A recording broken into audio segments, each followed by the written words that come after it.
In this lecture, we'll take a look at derivatives of multivariate functions and derivatives of vector-valued functions. If you have an ordinary function of one variable, for example, f of x equal to 3 plus x squared, then the derivative of this function will be a new function from R to R. If you call the derivative f prime, it's also going to be a function from R to R. In this example, f prime x is given by 2x. If I have a function of two variables, for example, f of x comma y equal to 2xy, then we can define two partial derivatives, one with respect to x and one with respect to y.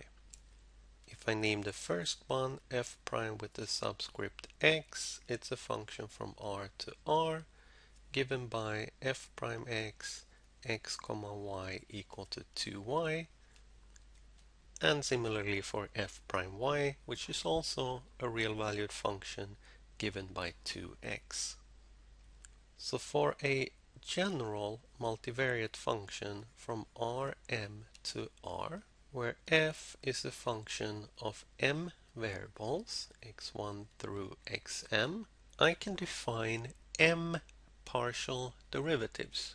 I can define f1 prime of x, which is the partial derivative of f with respect to the first x variable. And I can keep on doing this all the way to the mth partial derivative, which is the partial derivative of f with respect to the mth one. The important point is that a function from Rm to R will give rise to m new partial derivative functions. As for the case of vector-valued functions, what we can do when we have m functions is simply to stack them in a column vector. So we define f prime x as this m by 1 column vector containing the first partial derivative in the first row, the second partial derivative in the second, and so on all the way down to the mth partial derivative of f. So in this case, f prime x is m by 1. X itself is an m by 1 vector. So what we can see is that this f prime x takes m numbers and it returns m numbers. So the derivative is simply a function from Rm to Rm. So keep this in mind. If you have a function of m variable returning a single number, the derivative of this function is also a function of m variables, but it doesn't return a number. It returns an m vector. Again, the reason being that if I have a function of m variables, we simply don't just have one derivative, we have m of them, one for every variable. So summarizing this definition, if f is a function from Rm to R, the derivative of f, sometimes denoted partial f partial x, sometimes denoted f prime x, is an m by 1 column vector. And in this column vector, in row I, you will find the partial derivative of f with respect to the ith explanatory variable. A simple example, here m is equal to 2. I have a function of two variables, 2x1 plus 3x2. I have two partial derivatives. The first partial derivative I differentiate with respect to x1. That's going to give me 2. And the second partial derivative I differentiate with respect to x2, and that's going to give me 3. And the derivative of f is then a 2 by 1 column vector containing the numbers 2 and 3. In this example, because f was linear, the derivative will be a vector of constants, but in general, each row in the derivative may depend on one or all of the explanatory variables. In general, for a linear function, f of x equal to a prime x, the derivative will be given by this vector of constants a. So let's check this. A is an m by 1 vector of constants a1 through am. X is an m by 1 vector of variables x1 through xm. And f of x is a function from Rm to R given by A transpose x. Simply the dot product of A and x, and we can also write that as A1 x1 plus all the way to Am xm. This is a function from Rm to R, which means that I have m partial derivatives. So let's look at them. If we look at the first one, partial f partial x1, well, if we look at this function here, x1 only appears here. There's a plus sign, so all the other terms disappear in the derivative, and the derivative is simply the constant in front of x1, so that's a1. And of course, the same thing goes for all the other x variables. Partial f partial x2 is a2, and so on all the way to partial x partial xm is am. Simply remembering the definition of the f dx, which again must be an m by 1 vector, it should be given by all the partial derivatives. So in the first row I should put the partial derivative of f with respect to x1, well that's a1. The second derivative is a2, and so on all the way down to am. And this is of course the a vector. Because of the matrix notation, this result looks very much like the result for a function of one variable. If I have a function of one variable, x is now just one variable, ax, and a is a constant, then I know that f prime x is just this constant a. The multivariate case being f of x is a transpose x, now a and x are vectors, and f prime x being equal to a. This is a nice way of helping us to remember the derivative of a prime x, but we still have to keep in mind that these two results are not equivalent. For example, this side here is a vector relation. Another important result is the derivative of a quadratic form. So what we will look at is the generalization of the one variable result, which is if I have a function f of x which is ax squared, then the derivative of this is given by 2ax. The multivariate correspondence of ax squared is the quadratic form x transpose ax. We need to figure out all the partial derivatives of this function. For the quadratic form, we assume that a is symmetric. If we start with the simplest case where m is equal to 2, and a is just a general matrix, a11, a12, a21, a22, where a12 is equal to a21, then we've seen before that f of x is a11 x1 squared plus a22 x2 squared plus a12 plus a21 x1 x2. If we look at the partial derivatives, the f the x1, the first term I will get 2a11 x1. And then I also have x1 here, so I need to add also a12 plus a21 x2. With respect to x2, we get similarly 2a22 x2 plus a12 plus a21 x1. And to get the derivative, which is now 2 by 1, we simply stack these two on top of each other. Like this, and here I have only switched places between the two terms in the last row. Realize what we're looking at. We have a bunch of numbers here, here, here, and here. And we have two variables, x1, x2 here and here. This is a linear vector valued function. For example, in the first row, you have a constant times x1 plus another constant times x2. That is a linear function. And from our experience in multiplying a matrix with this m vector x, we see that this result can be written as all the constants like this in a matrix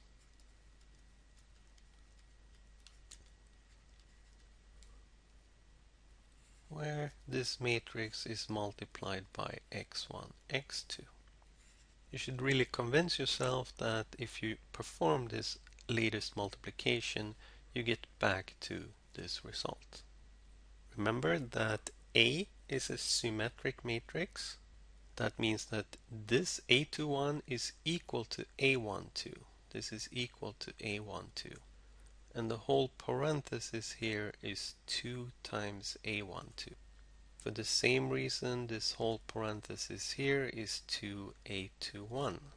And pulling the 2 outside of the matrix, we have A11, A12, A21, A22 multiplied by x1, x2, and this we can write in matrix notation as 2 times the A matrix times x. If you try to do this for a 3 by 3 matrix, you should be able to convince yourself that this same result will hold no matter what m is.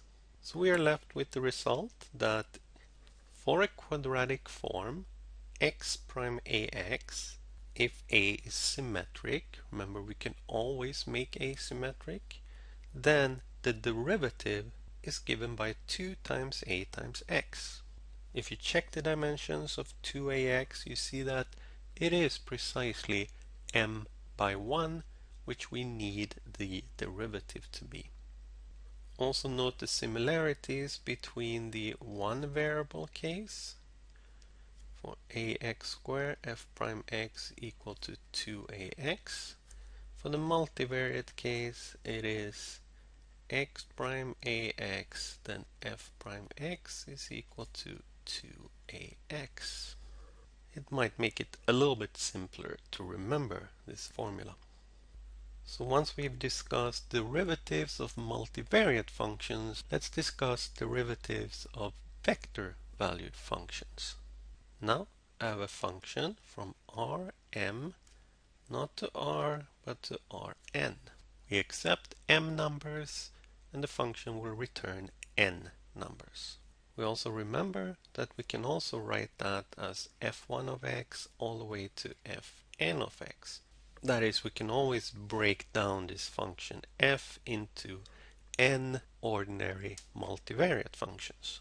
If you want to consider now the derivative of f with respect to x, you have actually two choices to make. First, you have to decide which function you want to differentiate. Let's say you want to differentiate the third function. Well, then you have to decide which x variable you want to differentiate it with respect to. This means that you actually have a bunch of derivatives that you can define. You can pick I to be any number between 1 and n, and you can pick j to be any number between 1 and m. So I goes from 1 to n, and j goes from 1 to m. For a vector valued function, you really have n times m partial derivatives. The natural way of stacking these partial derivatives is into an n by m matrix.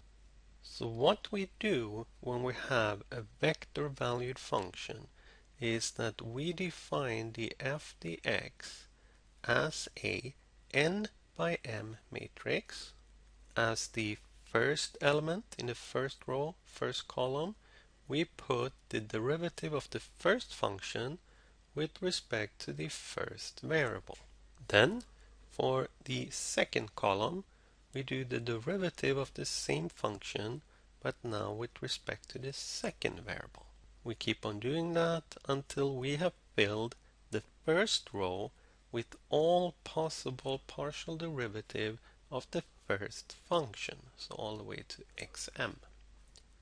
For the second row, we do exactly the same thing, but we use the second function.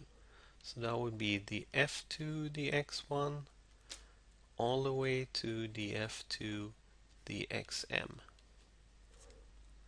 Third row, we do the third function, so we keep on going until we hit the last function, fn x1, and the last element will be the partial derivative of the last function with respect to the last variable. So you see that we're left with n rows, one row for every function, and m columns, one column for every x variable. You should try to remember the direction that we do this. In a given row, it's always the same function. To summarize, if I have a function from Rm to Rn, the derivative of f will then be an n by m matrix. In row I, column j of this matrix, you will find the partial derivative of the ith function with respect to the jth variable. Here's an example. M is 2, I have two x variables, and n is 2. My f of x returns two numbers. That means that the derivative must be a 2 by 2 matrix, with the partial derivatives of f1 in the first row and the derivatives of f2 in the second row. To find the f dx, we simply need to compute all these four partial derivatives. For example, the f1 dx1, that's the derivative of 2x1 plus x2 squared with respect to x1, so that becomes 2, and so on. We also have an important example for vector valued functions, and that's the derivative of a linear function.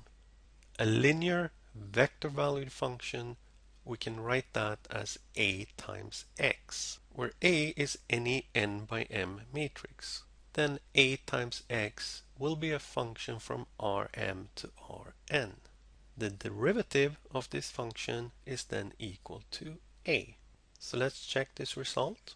A was n by m, so it goes a11 all the way through a1m, an1 all the way through anm. And x is the m by 1 vector, x1 through xm. For f of x equal to ax, we indeed have f to be a function from Rm to Rn, since a times x is an n by 1 vector. So let's compute a times x. Again, just remember it's the left hand side of the corresponding system. So it's a11 x1 plus all the way to a1m xm, and so on, an1 x1 plus blah blah blah plus anm xm. So let's find the derivative of this. It should be an n by m matrix. Here I need the f1, the x1.